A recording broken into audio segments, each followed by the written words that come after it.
Okay, we're gonna try the graph of this one because I made a mistake and thought that it was not First you go recording. up 3, go over 2, that's a point.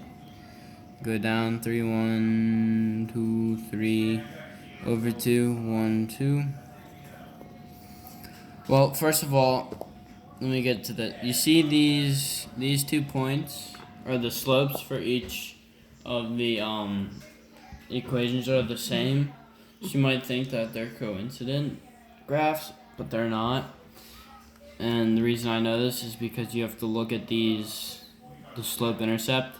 One is -3, one is +3, meaning this line is down here,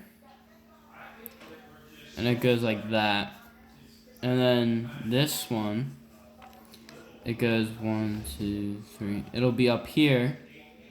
1, 2, 3, 1, 2, 1, 2, 3, 1, 2. And this one goes like this. And you know they're going to be parallel because the slopes are the same and the y-intercept is different. So they have to be the same. Aha! Okay, number 3.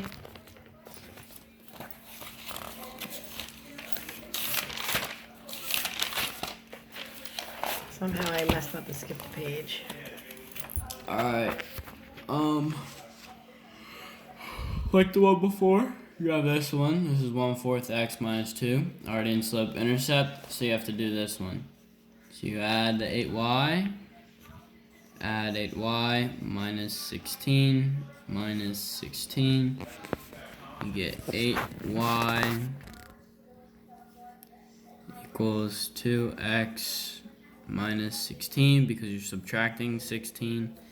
You gotta divide by 8, divide by 8, divide by 8. So then you get y is equal to 2/8 is simplified to 1/4 x. And then you have -16 over 8. And there's -16 over 8. -2. Thank you. It is -2.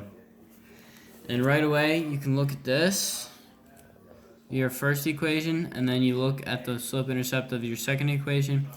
You realize they're exactly identical, which means if you graph them, they would both be overlapping, and that would mean they are coincident. Can you write coincident in that box right there so she knows?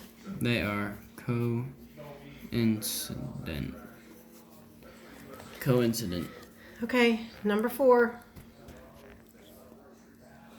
Alright, find the value of k of the equations in the system. Okay, so they basically want you to find the value. Sorry. They want you to find the value of k so that this equation and this equation are going to be parallel. So what you want to do is like the ones before, we're going to put them into slope intercept. So we would add 4y, minus 12, and you get 4y. Since you're adding 4y on both sides, you would take this side, which is 4y, equal 6x. It's positive because you did nothing with it. And then since you subtracted 12, it would be -12. Divide that by 4 to get y by itself. And you get y is equal to 6 over 4 is 3 halves. 1.5. 3 halves x. And then 12 divided by 4 is -3. So you have 3 over 2 x minus 3. And now you want to go over to here, and you're going to put this one into slope intercept. Yeah, you're going to put this one into slope intercept. Sorry, I had an itch on my ear. Since this is positive 6y, you don't want to move 6y because then you'd make it negative, and that makes it much more of a hassle. So you just subtract the kx and subtract kx, and you get 6y is equal to negative kx plus 6.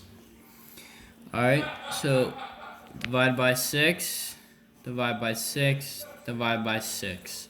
So you get y equals negative k over 6 x plus 1. Okay, and since you want them to be parallel, as it shows on this thing, you don't have to do anything to the y-intercepts. You just have to look at this slope and this slope. And what? I'm just watching you.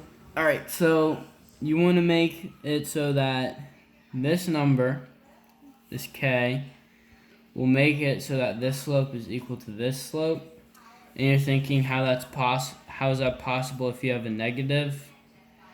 If this is negative and this is positive? Well, if you have two negatives, think of it as -1 times k over x. Okay?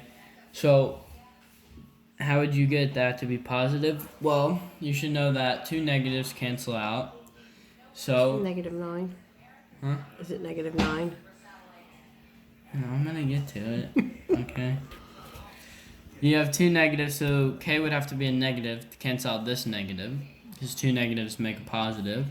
So y, and then you're thinking Keep moving the book. k over 6. Oh my god. Well, to get 6 to be 2, you divide by 3. So when you divide by 3, 6, you get 2.